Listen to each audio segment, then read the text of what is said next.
Shalom, saudara-saudara yang dikasihi dalam Tuhan Yesus Kristus. Kembali lagi saya menyapa Anda dalam Suara Marturia. Kiranya setiap firman yang boleh saya bagikan hari ini dapat menjadi pelita yang menerangi langkah kita, memberikan pengharapan, dan memurnikan hati kita. Untuk itu mari bersama-sama kita berdoa. Tuhan Bapa yang penuh kasih, kami datang dengan hati yang ingin belajar dan dibentuk. Bukalah mata rohani kami, supaya kami dapat melihat rencana-Mu yang lebih dalam di balik setiap proses hidup. Tuhan, sucikanlah pikiran kami, agar firman ini dapat membawa terang dan pemulihan. Di dalam nama Tuhan Yesus, kami berdoa. Amin. Kita akan membaca firman Tuhan dari Kitab Daniel, pasal 9 ayat 25. Kitab Daniel, pasal 9 ayat 25, di bawah judul perikop 70 kali 7 masa. Maka ketahuilah dan pahamilah, dari saat firman itu keluar, yakni bahwa Yerusalem akan dipulihkan dan dibangun kembali, sampai pada kedatangan seorang yang diurapi, seorang raja, ada 7 kali 7 masa, dan 62 kali 7 masa lamanya. Kota itu akan dibangun kembali dengan tanah lapang dan paritnya, tetapi di tengah-tengah kesulitan. Demikianlah firman Tuhan. Kiranya firman ini boleh kita pelihara dan lakukan dalam kehidupan hari lepas hari. Maranatha. Umat yang dikasihi Tuhan, Kitab Daniel menuliskan nubuatan ini ketika bangsa Israel tengah berada di pembuangan. Yerusalem, kota yang mereka cintai, tempat di mana Allah menaruh namanya, telah hancur. Secara manusiawi, tentu ini terasa tidak ada harapan.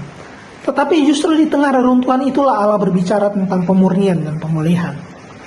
Bagian yang pertama berbicara soal firman itu keluar.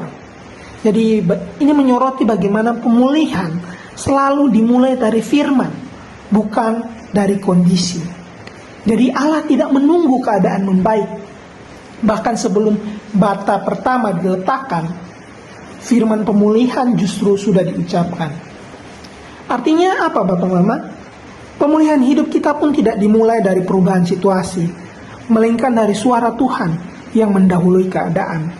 Seringkali kita berpikir bahwa kalau keadaan sudah beres, saya bisa kembali memuliakan Tuhan. Tetapi Daniel mengingatkan kita bahwa Allah berbicara sebelum tembok dipulihkan.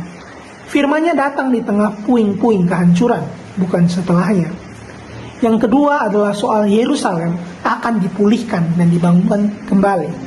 Tetapi bukan hanya bangunan yang dipulihkan, melainkan hati umat. Ini bagian yang kerap kali sering dilewatkan. Pengembalian tembok hanyalah sebuah simbol. Yang Tuhan pulihkan sesungguhnya adalah hati Israel, yang selama ini keras, bercabang, dan jauh daripadanya.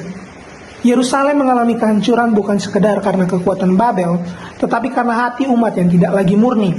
Karena itu proses pemulihan selalu dilalui oleh masa pemurnian. Allah tidak membangun kembali tembok sebelum Dia terlebih dahulu memurnikan hati. Ada kalanya Allah izinkan sesuatu dalam hidup kita runtuh, bukan untuk menghancurkan, tapi untuk membersihkan apa yang tidak lagi sesuai dengannya. Bagian berikutnya berbicara soal 7 kali 7 masa dalam keadaan yang penuh kesukaran. Jadi pemurnian bukan soal cepat dan juga tidak selalu berlangsung secara nyaman. Bapak Mama, pemurnian Yerusalem tidak terjadi dengan instan. Bahkan Allah sendiri mengabarkan bahwa proses itu akan terjadi di dalam kesukaran. Pemurnian hati memang tidak pernah berlangsung dalam kenyamanan. Dan hal yang mengejutkan adalah Allah tidak menghapus kesukaran itu. Dia justru hadir dalam kesukaran untuk membentuk pemurnian.